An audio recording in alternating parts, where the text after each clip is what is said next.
Welcome to the deep dive. We're jumping straight into quite a serious situation today. Yes, an attack on tourists in Indian-administered Kashmir, near Pahalgam. That's right, near the Baisaran meadow area.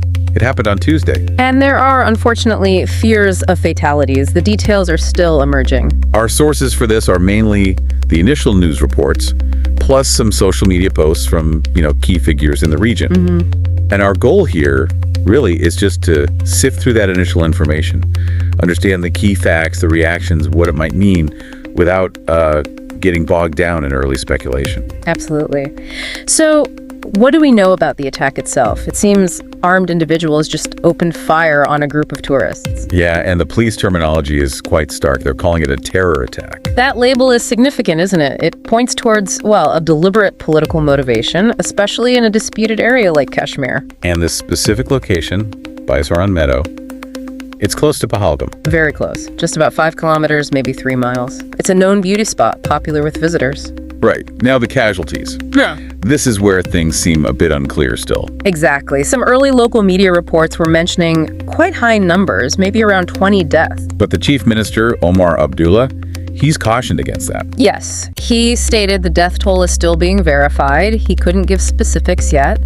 The uncertainty itself speaks volumes in these early hours. He also made a point that this attack seems much bigger than recent incidents targeting civilians. He did. He described it as much larger than anything we've seen directed at civilians in recent years, which is worrying. It does raise questions. Does this signify some kind of escalation or a change in tactics? It potentially could, targeting tourists, civilians on a larger scale. I mean, it might be an attempt to hit the economy, deter visitors, or maybe it shows increased capability from certain groups. It definitely prompts serious security questions. And do we know who might be behind it? Has anyone claimed it? No claims of responsibility yet, which isn't unusual this early on. But the Associated Press is reporting that police are pointing fingers towards armed groups who fight against Indian rule in the region.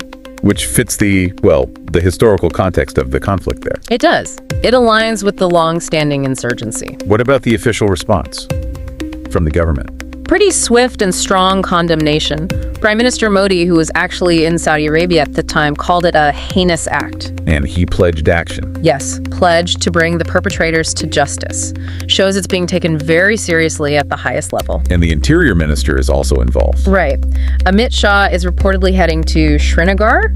He's going to review the situation on the ground. That's a significant move. It is, and he promised, quote, the harshest consequences for those involved. So a very firm stance being signaled. Okay, so strong words from the government. What about local reactions, particularly from, say, separatist voices? Well, this is quite interesting. Mirwais Umar Farooq, who is a prominent separatist leader, he's condemned it. He has. What did he say? He called it a cowardly attack on tourists. And he specifically mentioned that this kind of violence is unacceptable and against the ethos of Kashmir, which welcomes visitors with love and warmth. That's noteworthy, coming from a separatist leader condemning violence against tourists specifically. It is. It underlines a potential division, perhaps, on tactics, or maybe just a recognition of the damage such attacks do to the image and livelihood of Kashmiris. Right. Okay, so let's just quickly recap the main points we have so far. Sure. An attack on tourists near Pahalgam on Tuesday.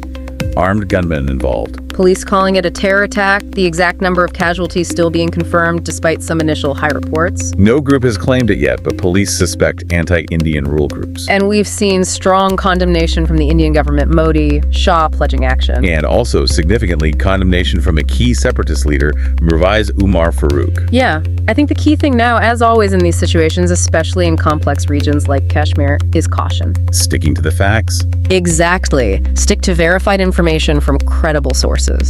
Avoid jumping to conclusions or getting caught up in speculation, which can spread really fast and be quite harmful. Absolutely crucial. So as we sort of wrap up this initial deep dive, maybe a thought to leave our listeners with. Kashmir is obviously famous for its incredible beauty, and tourism is, or has been, quite important there. What does an attack like this, specifically targeting tourists, tell us about the challenges, the obstacles to achieving, lasting peace and security in such a contested, beautiful place? It's a stark reminder of the fragility, isn't it, and the complex layers involved. Definitely something to mull over.